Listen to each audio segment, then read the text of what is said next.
ଆପଣ ରୁहतु मु जाई अपा को ता रूम रे छाड़ दे आसबि। यह शुणला परे मानसी एक रकम रागी जिबे किंतु जेतु जीवन अछंती से किछि रागरे किछि कहि परिबे नै। जीवन कहबे हो ठीक अछि तुमे ही नहीं मानसी को तांको रूम रे छाड़ दे आस। तापरे ज्योति मानसी को नहीं तांको रूम को छाड़िबा को जिबे। जीवन मध्य तांको सहित आसीबे। ज्योति मानसी को बेडरूम रे पसिबे एवं तांको धीरे धीरे नेबे तांको बेड पाखकु नहीं तांको आस्ते किना तांको बेड ऊपर सोइबा को चेष्टा करिवे। किंतु एपटे मानसी नाटक रे जम्मा भी ढिला कर नथिबे। से पूरा कंटिन्यू एक्टिंग करथिबे जेभली तांकर शरीर खूब असुस्थ हो जाइछि।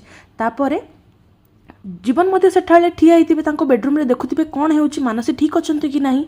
किंतु ज्योति जानिथिबे जे एहा सब नाटक। तापरे कहिबे अपा जदि तते किछि असुविधा हला किछि भी दरकार हला तू मते ही कहिबु हां मु आसीबी तो पाखकु।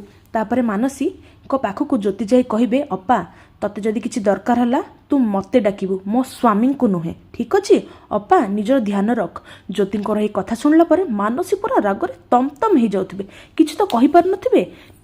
निज गाल उपर मानसी ज्योतिंकर हाथटी को काढ़ी देबे एवं रागिकी रहिबे। मानसी को तांको रूम रे आसी छाड़ीदेला परे तांको बेड रे रेस्ट करे जीवन एवं ज्योति तांको रूम रू चली जिबे। सेते बेले मानसी पूरा रागिकी एक तकिया को फोपाड़ी देबे तांको रूम रे। तेबे